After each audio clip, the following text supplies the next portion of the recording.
continuation of our discussion dun sa may electrochemistry lecture natin. So after natin ma-discuss yung redox reactions mismo, yung oxidation number, yung galvanic cells, and then yung how to balance sa redox reaction. So next naman is the electrochemistry dito sa may laboratory. Actually magkadugtong na naman yung lec and then yung lab. Dinala lang to dun sa may part ng laboratory kasi more on sa computation to naka-base. No? So, again, discuss natin ulit yung battery, specific the battery of a galvanic cell. So, a battery is a galvanic cell, of course, or a series of combined galvanic cells that can be used as a source of direct electric current at a constant voltage. So, yung ano daw, yung galvanic cell battery daw is, syempre, since galvanic sila, yung kanilang yung process is spontaneous. Ibig sabihin siya ay tuloy-tuloy. Unlike dun sa may voltaic cells, sa mga electrolytic cells, it is a non-spontaneous process, di ba? So meaning, you need an outside or kailangan mo ng ibang or kailangan mo ng source ng electricity to function that or to function. So, meron tayong types ng voltaic cells. First is the primary voltaic cells. So, eto yung mga hindi nare-recharge. So, primary voltaic cells cannot be recharged. And then the electrolytes or electrodes or both cannot be regenerated by reversing the current flow. Next is the secondary voltaic cells or the storage cells, which is reversible cells that can be recharged. Yung mga examples naman yan, yung mga battery na meron kayo sa cellphone nyo. So the original reactants can be regenerated in secondary voltaic cells. The most common example for this type of voltaic cell is the lead storage battery used in automobiles. Diba? So sa may secondary voltaic cells, for example, diba meron tayong reaction zinc ion plus copper solid to produce zinc solid and copper ion, 'di ba? So yung reactant natin ay yung zinc ion and then yung copper solid. So sa may ano daw, sa may reversible na sa may secondary voltaic cells is kaya daw natin silang ibalik sa dati kasi nga reversible sila. Next is the Nernst equation. The Nernst equation is used to calculate electrode potentials and cell potentials for concentrations and partial pressures other than state values. So, yung Nernst equation, ito yung formula niya. Madali lang naman ito tandaan. E is equals to E naught minus 2.303 RT. Yung R is the gas constant over NF multiply by log Q. So, E syempre yung potential natin under non-standard conditions and then yung E naught is the standard potential. Yung standard potential is yung kinakalculate natin using the formula E naught cell is equals to E naught ng cathode minus E naught ng anode. And then the R is the gas constant, 8.314 joule per mole Kelvin. Yun yung gagamitin na gas constant. And then, syempre, yung T is temperature. Absolute temp in Kelvin. Dapat express in Kelvin para meron tayong cancellation of units pagdating dun kay R. And then, syempre, yung N is the number of moles of electrons transferred in the reaction of half reaction. And then, F is the Faraday constant, which is 96,485 coulomb per mole ng electron.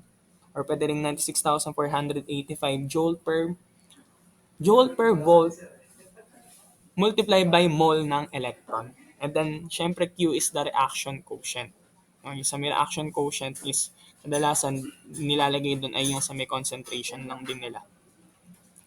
And then, para mas madaling tandaan yung formula, the formula is E is equals to E naught minus 0.0592 over N log ng Q. So the next equation for any cathode half cell reduction, half reaction is E is equals to E naught minus 0.0592 over N. And then log, ayan. Yung Q natin, equivalent din siya sa concentration ng reduction over concentration ng oxidation or yung nag-oxidize. And then yung Y and X na yan is depende kung ano yung coefficient nila na nakalagay doon. So delta G refers as standard gives free energy change. is related to E via paano natin i-relate yung mismong yung mismong potential sa Gibbs free energy. So, yung formula lang natin is delta G naught is equals to negative NFE naught. So, yung N natin dyan, same lang din. Yun lang din yung number of moles of electrons. And then yung F, of course, the Faraday's constant. And then yung E naught is yung makakalculate natin. So, what if ang delta G or yung Gibbs free energy na nakuha natin is less than 0? So, meaning, yung E naught niya or yung E naught cell niya is dapat greater than ulit. Ang delta G niya, paano kapag ay less than 0? So, yung E naught cell niya dapat is greater than 0 naman. And then, of course, the K value is greater than 1. So, meaning, the reaction is spontaneous. And then, kapag naman greater than 0 naman yung delta G niya or yung Gibbs free energy niya, of course, the E naught cell is less than 0 and then less than 1 din yung K. No? And then ito naman, spontaneous naman siya in reverse direction, yung kanina forward direction. And then, paano kapag 0? Kapag 0 naman si delta G, meaning, the system is at equilibrium. So ito, mag-sample problem tayo. Calculate the potential E for the Fe3 plus over Fe2 plus electrode when the concentration of Fe2 plus or iron I, iron ion is exactly 5 times that of Fe3 plus. Try natin siya dito. Hindi natin siya i-calculate. Yan. So, paano yung first step natin? Siyempre, ang first step is intindihin mabuti yung question. So, nakalagay lang naman dito, ang kakalculate lang naman natin ay yung sa may Fe3 plus and then sa may Fe2 plus. So, first step is i-write natin yung reaction or yung half reaction na to. No? So, nakalagay doon, dapat siya ay nakapang cathode lagi. So, meaning siya ay dapat naka-reduction yung form niya. So, paano pag reduction yung form? Meaning, ang nasa product side ay si Fe2 plus or si Fe3 plus. Ilalagay natin sa product, syempre ay si Fe2 plus kasi nga siya ay naka-reduction yung kanyang form. So, Fe2 plus. Then yung arrow. Of course, the Fe3 plus. Yan. Then, syempre, ibabalance natin yung mga electrons nila. So, add lang tayo ng electron dito sa may kabila, sa Fe3 plus, kasi nga siya yung kulang ng electron. Then, after that, ano yung next step natin? Ilalagay na ba natin siya agad dun sa may E is equals to E naught minus 0.0592 over N log cube? Hindi pa. Kasi, meron pa tayong mga given na hindi pa nade-determine. Diba? So, pero isulat pa rin natin yung formula. Sulat na natin yung formula dito. E is equals to E naught minus 0.0592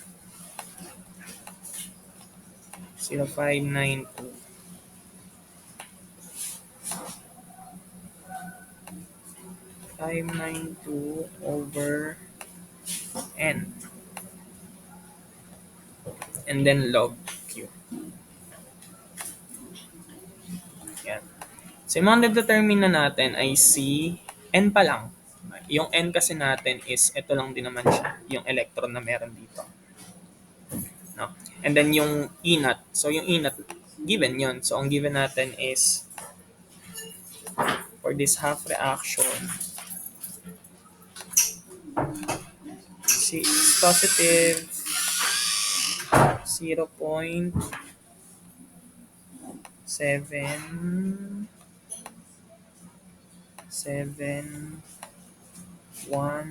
volts. So, yun siya.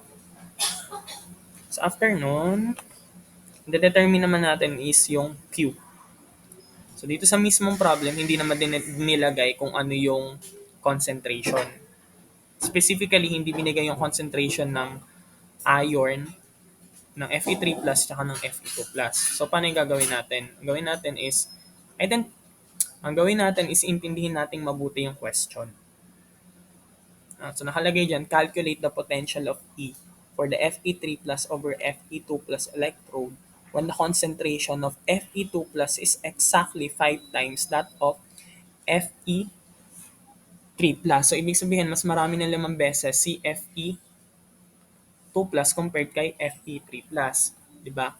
So, kung babalikan natin kanina dito sa may formula, Q is also equals to the reduction over the concentration, ay over the oxidation na concentration. So, Q is equals to, sino na nga yung reduction natin? Ang reduction ay C, yung nag-reduce. So, ang reduction natin, ayan, syempre si Fe2 plus kasi siya ay nag-gain ng electron. So, Fe2 plus concentration, to write the concentration, mga ganyan lang siya. Ayan. Over Fe3 plus.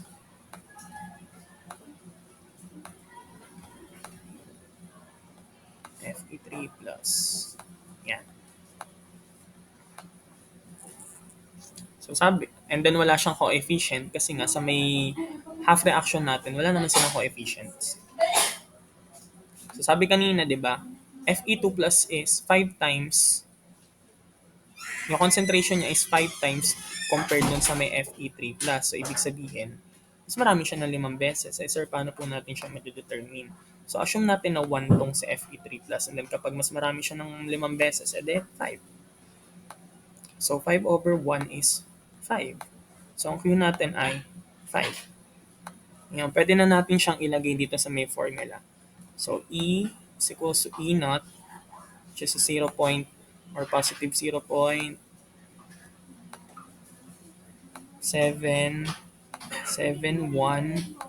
ayan, minus 0.0592, 0.0592 over yung N natin is 1 lang, isang electron lang, and then yung log Q, which is log 5. Yan. So, i-input natin siya sa CalQ, 0.771 minus 0.0592 over 1, and then log ng 5. Ayan. And log 5.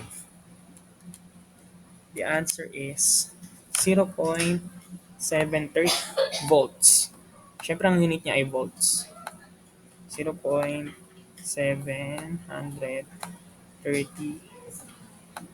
volts. Yan. So, yun yung final answer natin. Ganun lang siya i-compute. So, balik na tayo dito. So, next problem is a cell is constructed at 25 degrees Celsius as follows. One half cell consists of a chlorine chloride or Cl2 over Cl negative electrode with the partial pressure of Cl. Yung partial pressure ng chlorine gas is equals to 0.100 atm or atmosphere. And then yung concentration naman ng chloride ion is 0.100 molar. The other half cell involves, ayan, yung isa pa daw na half cell involves MnO4 negative over Mn2 plus couple in acidic solution with yung concentration ng MnO4 is 0.100 molar. And then yung kay Mn2 plus naman is 0.100 molar, and then syempre kay hydrogen ion is 0.100 molar. So apply the Nernst equation, to the overall cell reaction to determine the cell potential of this cell. So katulad nung kanina, ang hinahanap din natin ay yung cell potential din. So gagamitin ay yung Nernst equation. So first, ito, hindi na natin siya isusulat. Paano niya nakuha yung ganyang sagot? So the MnO4, Mn2 half reaction has more positive reduction potential. 'Di ba sa kanilang dalawa ang mas positive Ito yung E naught. Mas positive si 1.507. So, siya yung una nating isusulat. No? Since siya yung more positive, siya din yung mag-act as the cathode. No? So, like with the partial pressure of, so then we write the Cl2 or Cl negative half reaction as an oxidation. So kapag yung isa ay reduction na, ibig sabihin yung isa ay oxidation na. And then kapag nag-oxidize siya, yung mismong reduction potential na reaction is ire-reverse. So balance the electron transfer and add the two half reactions and their potentials to obtain the overall cell reaction and its E-NAT cell. So katulad nung ginawa natin na nag-balance tayo ng redox, una, ang isusulat mo lang dyan is MnO4 negative and then magta-transform siya into Mn2 plus. Diba? And then kukunin mo yung oxidation state na meron sa Mn2 plus and then sa MnO4 negative. Paano na ulit i-calculate yung oxidation number ni Mn or ni manganese dito sa may MnO4 negative? Diba? Kakalculate natin siya, mag-algebra tayo.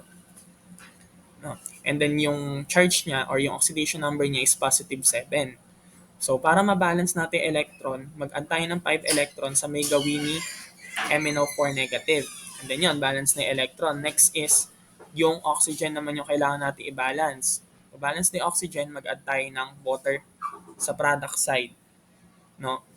And then, ilang water yung kailangan natin? Meron tayong 4 na oxygen kay MnO4 negative. So, ang kailangan na lang natin dito sa kabila is 4 na water din. And then, to balance the hydrogen, mag-add ka dun sa may reactant side ng 8 na hydrogen na ion. Diba? So, after nun, dito na tayo kay Cl negative. So, kay Cl negative, so Cl negative to Cl2 plus 2 electrons. Since oxidation siya, na-reverse siya. Diba? And then to balance the two half reaction is multiply natin siya by 5 yung isa and then 2 yung isa para ma-cancel out natin yung mga electrons. So, ito na yung product niya. And then, yun.